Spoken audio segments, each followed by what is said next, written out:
Okay, so sa mga nakakalam, pretty obvious na kung sino manalo sa video na to. If you know, then you know. So, eto nga ang recently lang na na-release na Tecno Camon 20 Pro 5G for 12K. So, this is a mid-range smartphone and it's pretty solid. Although alam nyo naman, the thing about the Dimensity 8050, yeah. Tapos, this is a 2020 flagship smartphone, which is basically the same price as the Pro 5G. Katawagin ko lang ba ito na 20 o Pro 5G sa video na to? Basta pretty obvious naman to what I'm referring to. And yes, sa mga magsabi na, ba't ka nag-compare ng flagship smartphone sa isang mid-range o budget smartphone? Kung di mo narinig yung sinabi ko, similarly priced nga, again, yung dalawang smartphone na to. So, kaya nga ako gumagawa ng comparison na to. Pareho nga sila ng presyo, kaibigan. But the obvious thing is, this is a brand new smartphone and this is a used smartphone. Ewan ko lang kung makakabili ka pa ngayon ng legit na brand new na LG V60. Not so sure. And again, sa mga nakakalam is pretty obvious na yung magiging resulta sa video na to. But yeah, this is the Tecno Camon 20 Pro 5G versus the LG V60. And of course, just to get specs out of the way, ito nga yung spec list comparison ng 20 versus the V60.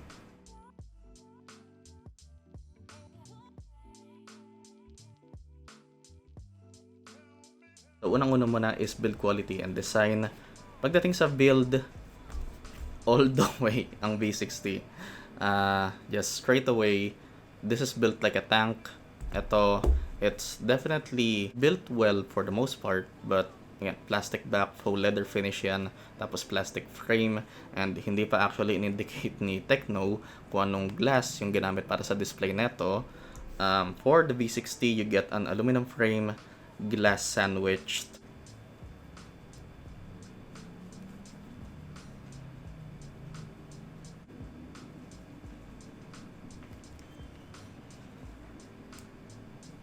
Pero ibang usapan naman pagdating sa design. So, design on a phone is definitely more subjective. So, para sa akin, definitely better looking tong 20. And ito naman, V60 is more simpler yung design nito. But parang portability and maneuverability.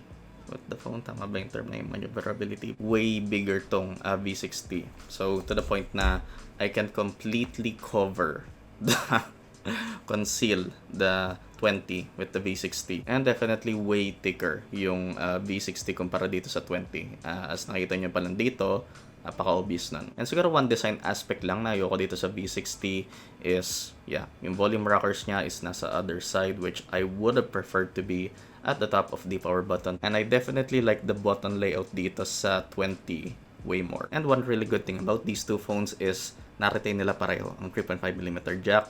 Although, yeah, high quality DAC yun dito sa V60 kumpara dito sa 20. Although, not to say na bad yung DAC dito sa 20, but of course, this is just different. And one thing design-wise when looking at the front of these phones at least is definitely sexy.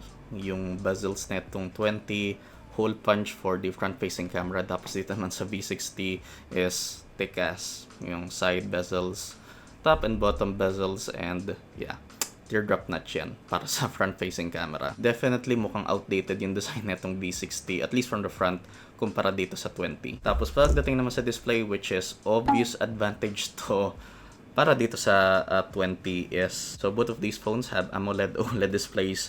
Pero dito sa 20, you have a 120Hz refresh rate. Dito sa V60, you're stuck with a 60Hz panel, which really sucks para dito since 2020 to, and ito din yung year na nag-start ang Samsung in putting high refresh rate displays on their flagship phones, which is obviously disappointing para dito sa V60.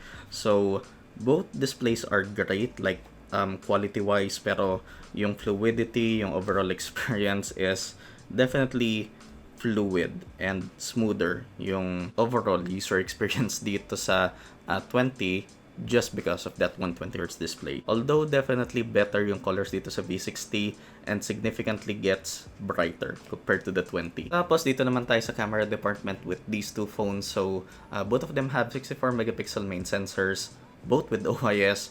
Pero dito sa V60 you get an additional ultra wide cam, while dito sa 20, kung naalala nyo yung review ko dito sa 20, I only see this as having one camera. Kasi yung other two sensors na itong 20 is just a 2 megapixel macro and 2 megapixel depth. So, so pictures taken in good lighting pa lang is definitely panalo na ang V60 as it captures more detail, better dynamic range, and more consistent yung mga shots dito. And ewan ko kung meron sa picture na to, for some reason, blurred yung pretty much the entire picture dito sa 20. And take note, both of these pictures were basically taken at the same time on a tripod. And no, hindi to portrait mode dito sa 20. Talagang ewan ko kung bakit ganito yung picture na to sa 20. And another thing I like about the V60 is more neutral yung colors niya kumpara sa 20, which para sa akin is masyadong oversaturated. And again, you get the advantage of having an ultra-wide cam dito sa V60. Tapos pagdating naman sa selfies, the V60 definitely has a more natural look. Pero dito naman sa 20 Pro 5G, while bluish yung tone, dito it has a wider lens kumpara sa V60. Tapos pagdating naman sa mga low light or nighttime shots, is already better na yung V60 even without night mode. Hello, mic test, sound check. Okay, so ito yung 4K video comparison ng dalawang phone na to, the V60 versus the Pro 5G. 4K 30 FPS nga to, and what you're hearing right now is from the V60, and what you're hearing right now is from the Pro 5G.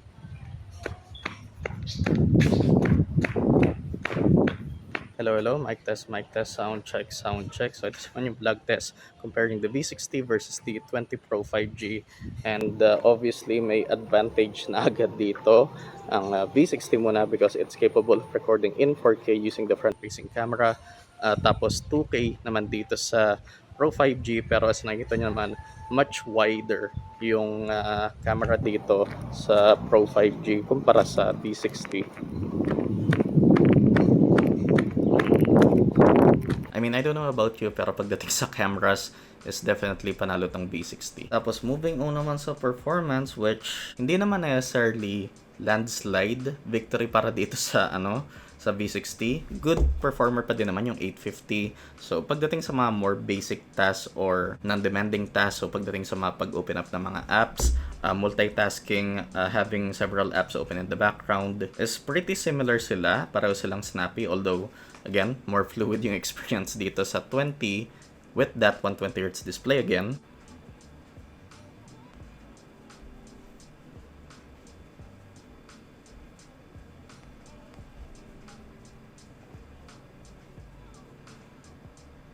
So in general, walang problema yung dalawang phone na to sa aspect na yon.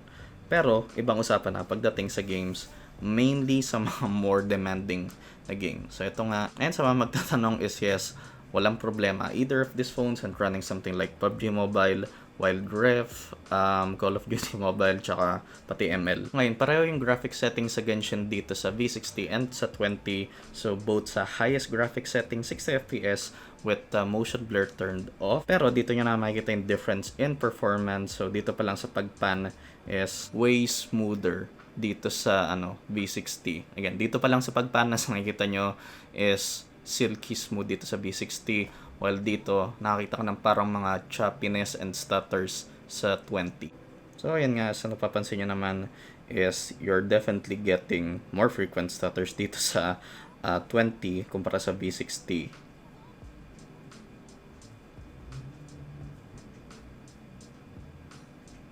Although, don't get me wrong though, as playable pa din for the most part yung Genshin dito sa 20, although kailangan mong i-lower yung graphic settings sa low if you want to have a smooth experience and not experience any type of thermal throttling or overheating. So I've been running Genshin for a bit now dito sa dalawang phones, and a quick temperature check lang. So dito sa V60, as nakikita nyo naman, max temp natin is 40.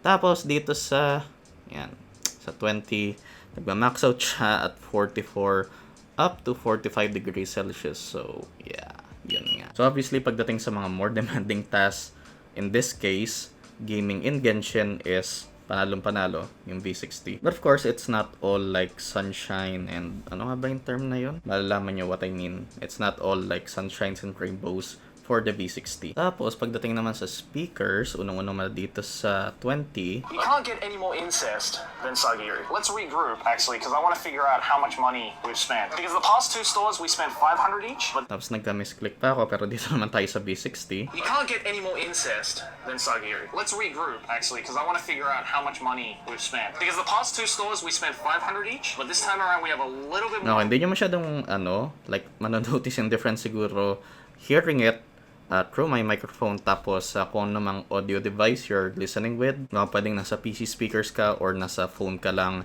Pero, definitely better sounding yung dual stereo speakers dito sa V60, more fuller and significantly louder compared to the 20. Tapos lastly is battery life. So both of these have 5,000 mAh batteries, pero pagdating sa usage, at least with my use, sa medium to heavy use ko, I can easily get 6 hours of screen on time on both these phones with battery remaining by the end of the day. Pero sa V60, I can easily end the day with well over 50% left. Tapos dito naman sa 20, about 40, a little over 40% by the end of the day. And at least pagdating dito sa pag-compare ng charging times ng V60 versus the 20 is definitely panalo ang 20. With the battery life dito sa V60, almost impossible to kill siya within a day. So at least I think it's not really a big deal yung charging time dito sa V60. And of course, you do have the added advantage of the V60 having wireless charging. So sa mga gusto ng overnight charging ganon and ayaw masyadong mag-worry na siguro iisipin na masyadong matagal na naka-overcharge yung phone nila,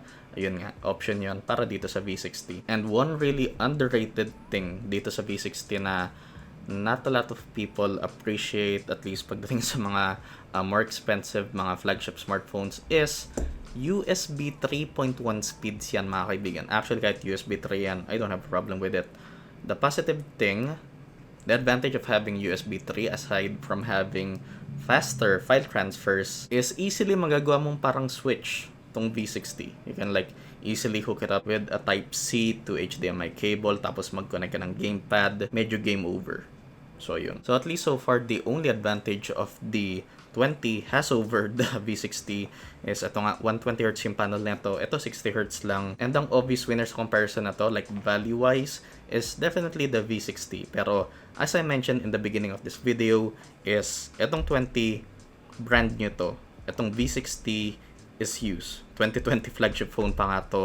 So pagdating sa repairability, parts, for example, may nasirang part dito or kahit na nabasag mo lang siguro yung back panel nito or yung front glass dito sa V60, it's gonna be hell finding someone who can repair this or find replacement parts. And dito naman sa 20, you get a 1-year warranty. Actually, a little over 1 year ata yung warranty netong 20. So at least para dito sa 20, you have a peace of mind pagdating sa repairs and shit. Pero again, pagdating nga sa overall value, with the most that you're getting with the 12K na gagastusin mo is of course panaling V60, and with that Snapdragon 865 na nandito, I can see the V60 being a real solid phone for the next 2 more years. And yeah, wala naman tayong nakalimutan. So yeah, that was my comparison of the Tecno Camon 20 Pro 5G versus the LG V60 10Q. So yeah, of course, if gusto yung bilhin yung either of these two phones, yes, I'll leave the links in the description. Of course, as always, leaving a like is the easiest way to support the channel. Consider subscribing if you like my content and turn on notifications for all so you'll be updated on my latest videos. Thanks for watching and I'll see you guys in the next one. Peace. Flip a bag, now I'm serving a Tesla. Going back, shawty with me, I stepped up. GTA for the ops, ain't no less stuff. Shawty born to be my angel, yeah, I'm blessed up. Cooking right up in the stew, got a cheddar